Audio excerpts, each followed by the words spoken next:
¿Cómo están mis estimados amigos? El día de hoy vamos a continuar con la parte de neurología y el tema es hemorragia subaracnoidea.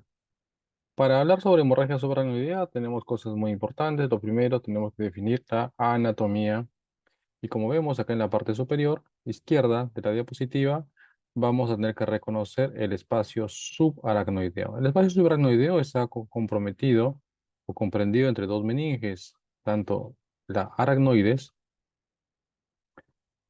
por acá y bajo esta y adherido al cerebro, tenemos la pía madre, ¿correcto? Entonces, tengo la aracnoides y la pía madre. ¿Y dónde se forma el líquido cefalorraquídeo? En esta zona, en los plexos coroideos, y se reabsorbe en esta zona en las vellosidades aracnoideas. El líquido cefalorraquídeo va a recorrer todo el sistema nervioso central hasta la zona sacra, ¿ya? Hasta la zona distal. Es por eso que la punción lumbar lo vamos a hacer más o menos en L2, L3 la función lumbar, en donde vamos a encontrar a un líquido cefalorraquídeo, ¿correcto? Entonces, definimos la hemorragia subaracnoidea como aquel sangrado en el espacio subaracnoideo causado por trauma o aneurisma. La principal causa, entonces acá la vamos a definir. Causas, va a ser trauma, un TEC, y lo segundo, un aneurisma, ¿correcto? Son las principales causas. Si nos mencionan cuál es la causa primaria de hemorragia subaracnoidea, aneurisma. Y si la pregunta va sin, sin dar por causa primaria y secundaria, vamos a definir que el TEC es la principal causa de hemorragia subaracnoidea. En cuanto a epidemiología, ¿qué determino? Que epidemiológicamente el 1% de la población mundial tiene un aneurisma. Entonces, de cada eh, 100 personas, una persona tiene aneurisma. Pero de este 1% de la población mundial, de este 1%, el 1% tiene riesgo de sangrado, ¿correcto?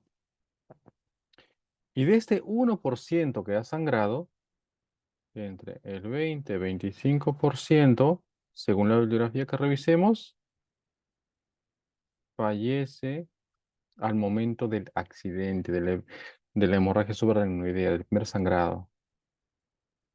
Y entre el 50 hasta el 70% fallece dentro de las 4 semanas siguientes. Entonces tenemos una alta mortalidad, ¿verdad? Continuamos. Causas. Etiología. ¿Por qué se produce entonces? Lo primero ya dijimos, traumática. Lo segundo, aneurismas. Según el aneurisma que se tenga, según la bibliografía que se revise, los más frecuentes son los aneurismas a nivel carotidio y a nivel de la arteria cerebral media. Pero el aneurisma que más se rompe, incluso lo ponen como frecuencia, es el de la comunicante anterior. La arteria comunicante anterior es el aneurisma que más se rompe, ¿correcto? Tenemos otras causas también de sangrado, como son, por ejemplo, la hemorragia perimesencefálica, sobre todo en pacientes diabéticos, y la arteritis cerebral, que tenemos como ejemplo el síndrome de Church-Strauss, ¿ya? Entonces tengo acá la hemorragia perimesencefálica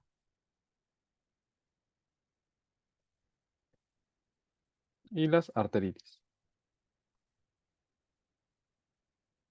¿correcto? Bien. En cuanto a la clínica,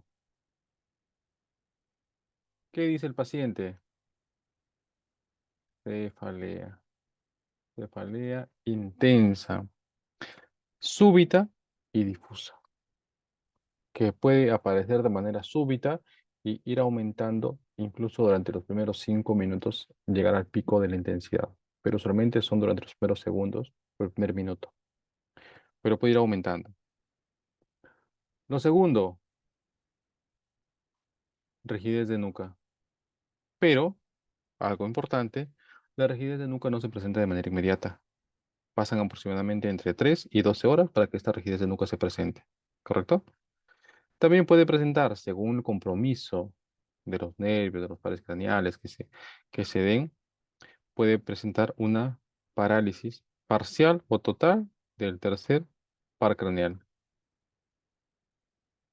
acompañado de midriasis. Bien, ¿qué me ayuda a definir la gravedad de una hemorragia subaracnoidea? Acá tengo la escala de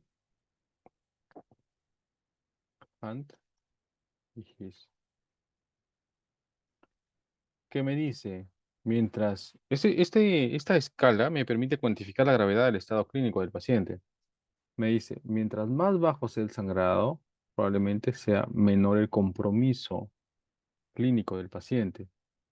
Y cuando tengo a un nivel, un grado 5, tengo un compromiso mayor, tengo un peor pronóstico. La supervivencia de grado 1 sobrepasa el 80%, 80-90%. Y la supervivencia de grado 5, aproximadamente el 10%. Pero acompañado de esta escala de Hunt, también puedo utilizar la escala de de la Federación Mundial de Neurocirujanos, en donde no solamente evalúan la escala de Glasgow, sino suman si hay o no un compromiso motor, ¿verdad? Entonces tengo dos escalas. Esto me va a definir también, por ejemplo, el pronóstico quirúrgico, si lo operan o no operan. Si tengo un paciente con una escala de coma de Glasgow de 3, 4, 5, al tener muy mal pronóstico, al paciente no se lo opera, ¿no? Se hace un tratamiento médico expectante. Y si tengo un mejor Glasgow, de repente un 7 u 8, este paciente pasa dentro de las primeras 24 horas, ideal, máximo 72, a sala de operaciones para solucionar el problema de fondo, ¿verdad? Pero sumado a mis escalas de evaluación clínica, tengo que tomar una tomografía. Entonces, cuando sospecho una hemorragia subaracnoidea, vamos a dividir acá, cuando hay sospecha clínica de hemorragia subaracnoidea, lo que voy a hacer, lo primero es un TAC cerebral sin contraste. Si encuentro una hemorragia subaracnoidea, lo que voy a hacer es, ideal, una angiotac.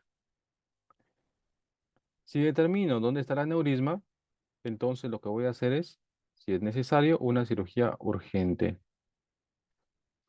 Y si no encuentra el aneurisma, o sea, no hay aneurisma,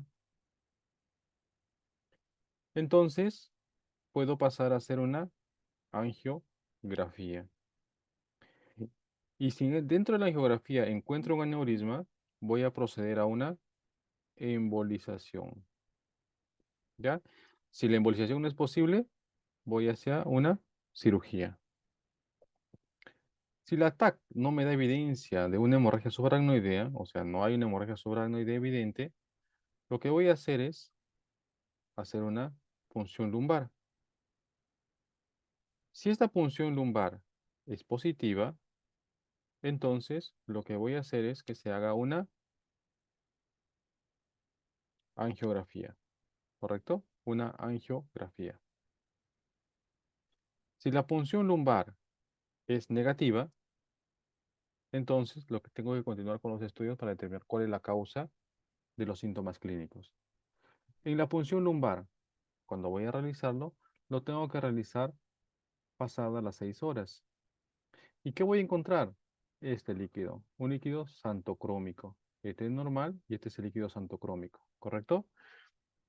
Entonces, la santocromía de líquidos de cefalorraquídeos se va a dar por la oxidación de los glóbulos rojos, sobre todo del hierro, en donde va a cambiar de coloración en la zona de líquido cefalorraquídeo. Tomo 3 tubos de muestra y voy a determinar la santocromía y, por tanto, el positivo para una hemorragia subaracnoidea.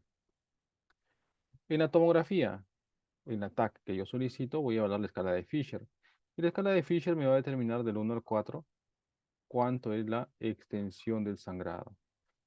Si yo encuentro una escala de Fisher 1 en esta escala, debo proceder a hacer la punción lumbar y tomar la muestra de líquido cefalorraquídeo pasadas las 6 horas y poder determinar si en caso hubiera o no una hemorragia subaracnoidea. ¿Correcto? Entonces ya tengo mi diagnóstico. Al tener el diagnóstico, ahora tengo que tomar medidas generales. ¿Qué debo hacer?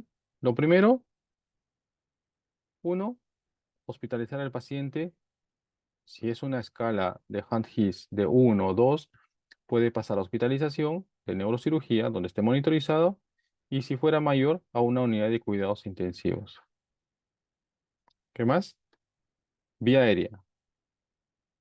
Si el paciente está ventilando espontáneamente y tiene saturación mayor a 95%, CO2 ideal entre 30 y 40, eh, y una que no haga hipercapnia, entonces, pues lo dejo en espontáneo. Caso contrario, tiene que ser intubado el paciente. ¿Ya? 3, la cabecera. Cabecera a 30 grados, presión arterial media, tengo que mantenerlo menor a 160 milímetros de mercurio. Ideal entre 90 y 110. Si no puedo dar tratamiento si tengo una presión arterial media mayor a 160, o sea, ingresar a la sala o hacer algún tipo de procedimiento. Tengo que, ideal, bajar de menos de 160 milímetros de mercurio, pero lentamente, no bruscamente, porque puedo producir una complicación que es el vasoespasmo. ¿Correcto? Posterior a eso, también manejar la temperatura. La temperatura tiene que ser menor a 37 grados, porque recuerden que la fiebre aumenta el flujo sanguíneo cerebral. Entonces no es adecuado tener un flujo sanguíneo cerebral alto porque aumenta el riesgo de sangrado. La habitación en la que el paciente se encuentra tiene que estar en una habitación silenciosa. ¿Ya? Continúo. Posterior a eso tengo que hidratar. Hacer una hidratación del paciente. Hidratación con cloruro de sodio del paciente. Mantener la glucosa sérica ideal. Siempre abordando los 160, 140. Lo que tengo que evitar es la hipoglicemia y la hiperglicemia, ¿no? Entonces, 140 más o menos es ideal, ¿correcto? Medidas de compresión, se da de inicio, no se da anticoagulantes por el riesgo de sangrado. Analgésicos para el manejo del dolor y evitar el aumento de la presión intracraneal, aumento de la presión arterial. Antiméticos, podemos usar fenitoína para evitar las convulsiones en el paciente. Y finalmente, el fármaco estrella acá es el nimodipina,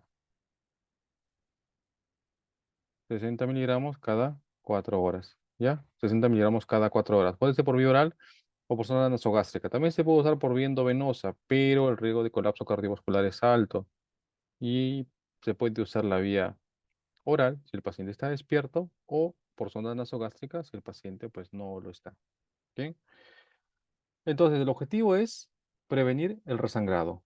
Punto número uno. Y lo segundo es prevenir el vasoespasmo. Puede que el vasoespasmo genera zonas de isquemia y esto da un mal pronóstico al paciente que tuvo una hemorragia subaracnoidea. Y el vasoespasmo sobre todo se produce en el polígono de Wills. Bien. Cuando tengo un vasoespasmo sintomático, ¿no? Cuando tengo un vasoespasmo sintomático, está la terapia triple H. La terapia triple H me dice que mantengo al paciente con aumento de la presión, hipertensión, hipervolemia y hemodilución. Pero ¿qué pasa? Que no hay estudios concluyentes, ¿no? Eso se basa en más experiencia. No hay un estudio concluyente que diga que es efectiva. Pero muchos hablan de su experiencia y dicen que funciona para el manejo del vasoespasmo sintomático. ¿Correcto? Muy bien. Esto es un resumen de lo que es la hemorragia subaracnoidea. ¿Y por qué es importante? Pues acá les voy a mandar un par de preguntas de residentado médico. Ahí va. Localización más frecuente de los neurismas cerebrales es en la arteria. Si vamos a la teoría, al libro, vamos a encontrar que las más comunes son en la cerebral media y en la carótida. Pero ¿qué pasa? Quizás esta pregunta nos puede orientar. La localización más frecuente de los neurismas cerebrales es en la arteria o la que más se rompe, porque en las respuestas está la comunicante anterior. Creo que es una pregunta mal planteada. Debería ser, ¿cuál es el aneurisma cerebral que más se rompe, ¿no? Y ahí sí podríamos hablar de comunicante anterior. Bien. Varón de 40 años que es llevado a emergencias luego de accidente de tránsito con TEC grave, ingresa a cirugía. En el postoperatorio cursa con poliuria. Laboratorio, sodio en sangre de 160 mil equivalentes por litro, densidad urinaria de 1,005. La alteración de cromo no explica estos hallazgos, tenemos hipernatremia. Entonces, relacionada a la hipernatremia, ¿cuál podría ser? La vasopresina. Muy bien, eso es todo, mis estimados amigos. Espero haya contribuido eh, en su aprendizaje. Un abrazo, nos vemos la próxima.